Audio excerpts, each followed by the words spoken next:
চালাক শেয়ালের বুদ্ধির খেলা পর্ব ১। কথাপুর নামক এক জঙ্গলে এক দুষ্টু আর চালাক শেয়াল বাস করত।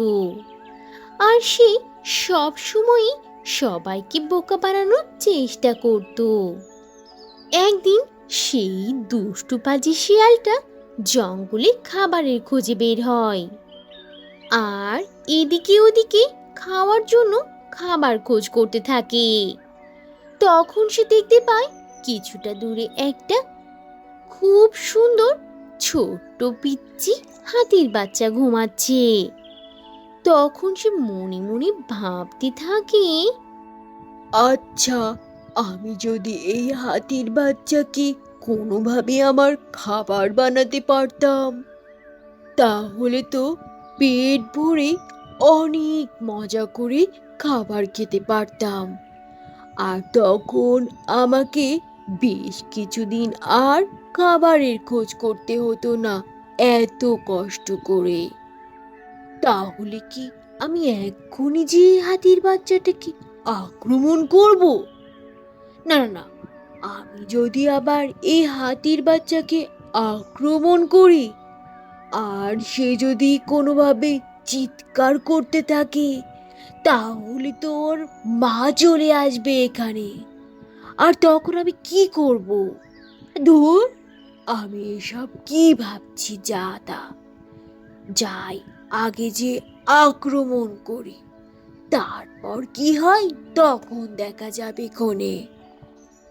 এইসব দুষ্টু বুদ্ধি ভাবতে ভাবতে তখন সেই দুষ্টু পাজি শিয়ালটা সেই হাতির ছোট্ট পুচকি বাচ্চাটার কাছে যায়। আর তখনই সে বুঝতে পারে যে হাতির এই পুচকি বাচ্চাটা আসলে মৃত। তখন সে মনের আনন্দে মৃত হাতির বাচ্চাটাকে মজা নিয়ে খেতে শুরু করে। কিন্তু সে কোনোভাবেই সেই মৃত হাতির চামড়া ছিঁড়তেই পারছিল না। তাহলে সে এখন মাংসগুলো খাবে কিভাবে? শিয়ালটা তো ছিল ভীষণ বুদ্ধিমান।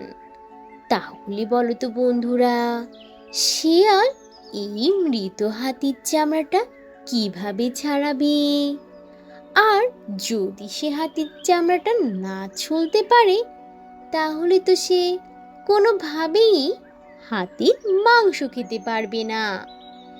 এখন এই দুষ্টু চালাক শিয়ালটা কি করে এই মাংসটাকে তার খাবার বানায়? গল্পের সেই সব বুদ্ধির খেলা থাকছে পরের পর্বে। তো বন্ধুরা, এই ছিল আজকের গল্প। গল্পটি থেকে কি শিক্ষা পেলে তা অবশ্যই কমেন্ট করে জানাবে। আর ভালো লেগে থাকলে একটা লাইক করে দেবে। আর এখনো যদি চ্যানেলটি সাবস্ক্রাইব না করে থাকো, তাহলে এখনই লাল রঙের বাটনটি চেপে চ্যানেলটিকে সাবস্ক্রাইব করে দাও। আর অল দি নোটিফিকেশন প্রেস করে রাখো। তাহলে বন্ধুরা, আজ এখানেই শেষ করছি। আবার দেখা হবে নতুন কোনো ভিডিওতে, নতুন কোনো গল্প নিয়ে। সে পর্যন্ত তোমরা সবাই ভালো থাকবে আর নিজেদের প্রতি খেয়াল রাখবে। আল্লাহ হাফিজ।